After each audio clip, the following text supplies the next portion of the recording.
Welcome दोस्तों। तो आज के इस वीडियो में हम एक्सप्लेन करने वाले हैं शिनचैन के एक और बहुत ही ज़्यादा हॉरर और मिस्टीरियस एपिसोड को। तो चलिए बिना किसी देरी के वीडियो को करते हैं स्टार्ट।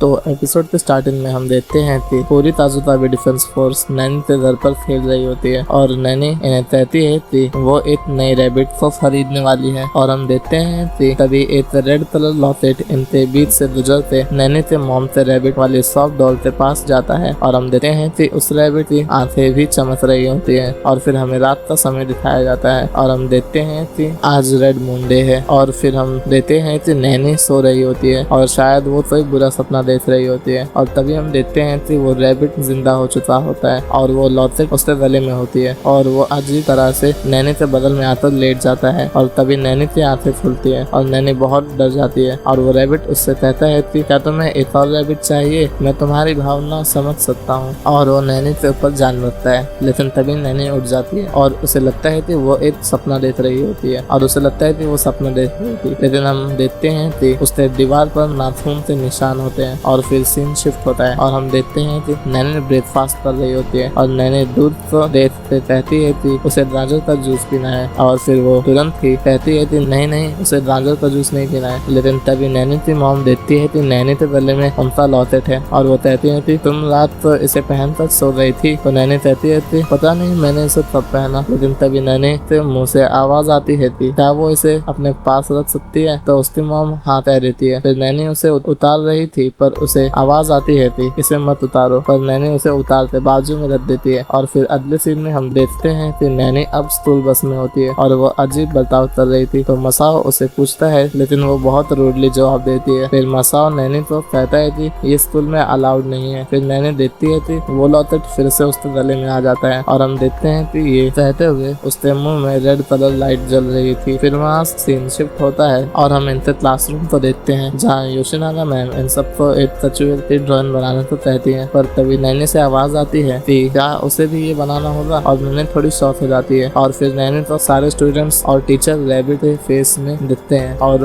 उसे आवाज आती है कि उसे कछुए पसंद नहीं है। और फिर नैनी वापस ठीक हो जाती है पर उसके मन में रैबिट उसे फोर्स करता है और इस वजह से नैनी कछुए की ड्राइंग बनाने से मना कर देती है। और एक मिनट दोस्तों, मैं आपको समझाता हूँ। दरअसल वो रैबिट इस लॉकेट के जरिए नैनी के मन में आ चुका है और वो नैनी को कंट्रोल कर रहा है, पर अभी उसने पूरी तरह से काबू नहीं पाया है। और इसके बाद वो रैबिट नैनी को कहता है कि वो जल्द ही नैनी को पूरा समझ जाएगा। और वहीं पर सीन चेंज होता है और हम देखते हैं कि सारे दोस्त ड्राइंग बना रहे हैं और नैनी बहुत परेशान थी और कजामा, बो और मसाओ उसका एक क्रीपी सा फेस देखते हैं। और फिर लंच टाइम हो जाता है और नैनी ने सैंडविच लाया होता है पर नैनी का रैबिट कहता है कि उसे सिर्फ खाली सब्जियां ही पसंद है। और वो कजामा का टिफिन देखते बोलता है कि उसे कजामा का गाजर खाना है। और वो रैबिट मसाओ के रुमाल पर देखता है कि वो कितना ज्यादा प्यारा है, पर नैनी उसे मना करती है। और फिर नैनी बाथरूम में आ जाती है और वो देखती है कि वो अब एक रैबिट में बदल रही है। लेकिन नैनी बहुत मुश्किल से उस लॉकेट को तोड़ देती है जिसकी वजह से वो रैबिट की आत्मा उससे बाहर आ जाती है। और तभी उसके दोस्त वहाँ आ जाते हैं और वो नैनी को संभालते हैं। और फिर वहाँ योशिनागा मैम आ जाती है। फिर सीन चेंज होता है और हम देखते हैं कि नैनी की मॉम नैनी को वापस लेने आई थी। और फिर हम देखते हैं कि रास्ते में नैनी की मॉम उसे वो एपिसोड के स्टार्टिंग वाली रैबिट खरीदने को कहती है पर नैनी उन्हें वो लेने से मना कर देती है। और एपिसोड के लास्ट में हम देखते हैं कि नैनी के मॉम के गले में वही रेड कलर वाली लॉकेट है और यहीं पर ये एपिसोड भी एंड हो जाता है। तो दोस्तों, अगर वीडियो अच्छा लगा हो तो चैनल को सब्सक्राइब और वीडियो को लाइक याद से कर देना। तो मिलता हूँ आपसे मैं अगली वीडियो में, तब तक के लिए